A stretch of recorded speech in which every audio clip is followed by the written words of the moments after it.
I met a gypsy. Did you ride much outside of Crankworx? Like, did you hit many of the trails in Cairns when you were there? So we had the first one of the year in Rotorua, and like it's Yeah. kind of like Last especially year, with though, was the last Cairns year. was the first year last year, right? Cairns, I did every event. So going for the title last year was like, yeah, I did downhill, speed and style, slalom, pump track.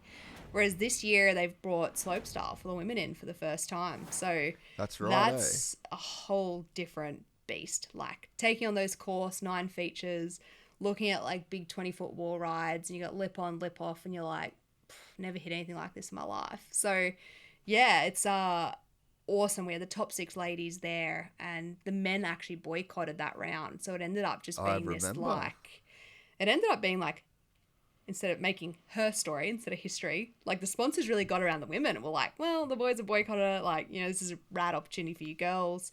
Yeah, go and throw down a show, and like none of us got injured. We like really like took it smart. We laid down some awesome runs, and it was like the first of, yeah, I think what's going to be like the future for sure. So the goal for me is, yeah, use that longevity and like this more mature age, like process of my career, because I want to be obviously like in the final show, which is Joyride Whistler, like 30,000 people on the hill, pinnacle of sport, like pretty rad moment.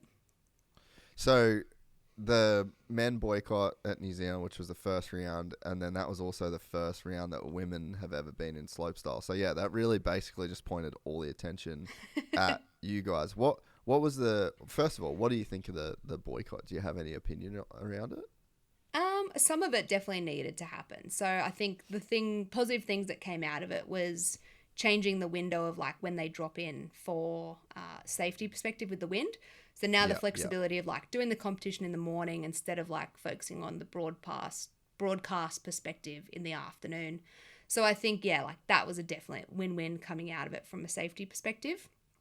I think the main argument was trying to fund a bit more support to the bottom end of the riders. So if you've got 12 riders going around the world, you know, the top 6 are making pretty good prize money, but 6th place on isn't. So if you're traveling all the way to Canada, Whistler, Cairns, Rotorua, and you're either, you know, you might crash one round and then you get like last and then you're like in that bottom end, well, you're at a deficit or your expenses. So I think what the boys were doing was like just trying to bring up the support to say like, you know, if we're investing in this tour, we need a little bit more support. I think they went about it maybe the wrong way with trying to get an appearance fee for a professional sport where you're racing, well, when you're competing for prize money. A prize, you know, that's your prize. So yeah, they came to a really good solution, and Crankworx is, formed more of like a travel agent company now. So, you know, they'll book their flights for all the athletes going to Slopestyle.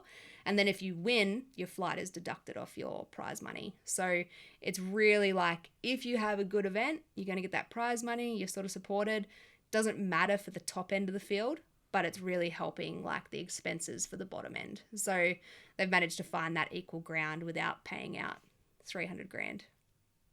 Yeah, that's yeah, I mean, which wasn't going to happen overnight, especially in the economy. And yeah, I mean, it's expensive to put those events on. But it's funny, I followed that whole I guess scene scenario, I don't know, that whole debacle, whatever you'd want to call it, but when I started seeing people say like, oh well, you get prize money, so it's like you want to get, you're going there to fight for a prize. So if you win, like, it seems weird to like pay someone to then get a prize. Like, so if it's just a show, then just get show money, you know? So yeah. I actually hadn't really thought about it in that way. And it was quite, I think it's the right take, you know? It's like, okay, well, you shouldn't really get like an appearance fee to then have the chance of like winning this money. But I do think, I agree with what you said, that it's like, you should be able to get there without it being because they are then profiting off it as a show, you know. I think there's similar arguments can be made in just so many different sports. Yeah, they really found like an equal ground because, I think there is like Freestyle Kings and like Nitro and all these like show aspects where you're like, you're a performer, you drop in, you might get $1,000 a show. Whereas like, yeah, when you're competing in like slopestyle and crankworks and things like that, well, you're competing for that prize money. But it really, yeah, the longevity of the sport and going, well, at the end of the day, 12 men are still dropping in, huge risk. It's hard to get insurance, like a lot of expenses around the world. They just needed some support on the bottom end. So I think, yeah, it came to a really good solution. I think they went a little bit of the wrong way about it with like ransom and being like, we demand this. But as a sport, they came united. There was a solid outcome. I just think, yeah, the process of it probably wasn't the best timing with like the world first opportunity for women and doing it at the first round of the series. And I think there's always a way for the voice of the athlete to be heard and, you know, come in with like a solution, which like Crankworks have come up with by sort of helping to support the flights and being like, well, if you're getting there, let's do this, but it doesn't, you know, we'll take that off your prize money. Yeah, I think you've given quite a balanced take on this, Caroline. I wouldn't want to run it myself. Good on you, Crankworks. I don't like drama. I stay out of it, but no. I mean, how many times in how many sports have you heard people be like, "We're gonna start a union and we're gonna do this," and no one ever does it. So like, kudos to the boys for actually doing it for starters, because it's so hard to get everyone on board. Because you hear it all the time in like Supercross. It's like, they should start a rider union. It's like, all right, bro, you will get one guy pull up to the start line and go and win the. It's like it's very, very, very hard to get like a unanimous, united front to pull something like this off. So pretty cool that they did it. And I think there's probably better ways to go about it, but also like sometimes the squeaky wheel gets the oil. You know, and it's like that obviously been petitioning for change for a very long time and nothing happened. And sometimes it's like, sometimes you've really got to throw shit at the fan to get a reaction, you know? Yeah. And now it's like the benefit to the future of slopestyle. And they've come up with, a solution that even in the economy with sponsors and the money and everything, it's like, well, it's going to be sustainable all the way through.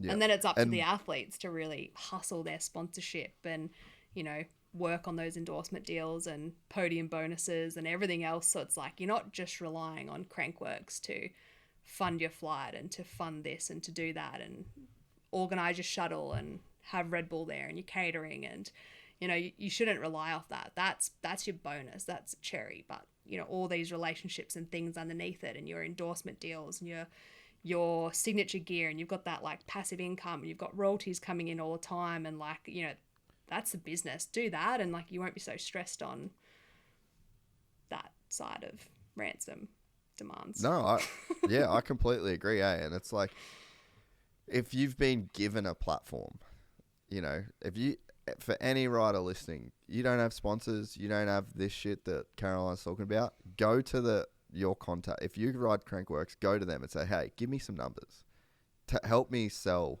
Like, what do I need to know? Like, how much is this? How much is a live stream? Blah, blah, blah, blah. They have the data. They have the info. Like, it is out there. They're giving you this crazy big platform.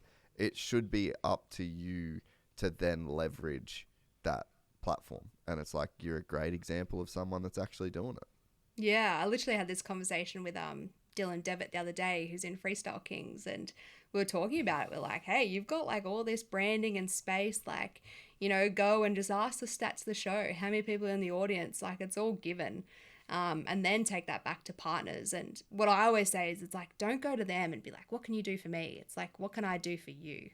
Like, what's your objectives? Like, what are your gaps? What are you trying to focus on? Is it content? Is it this? Like, what are you selling? What's coming up? And that's really the role of like the athlete. You're that story, you're that voice, you're that piece of the puzzle in between the brand and the event, and then like you're that driving force. So going to them and saying, what can I actually do for you? What do you need? And how can I facilitate that? It's like instantly they're gonna like go, oh, this is different. You're not saying, what can I have from you? If you enjoyed this content, please like and subscribe. And to listen to the full 3-hour podcast, search Gypsy Tales in your favorite podcast platform or click the link in the description below. Gypsy Gang.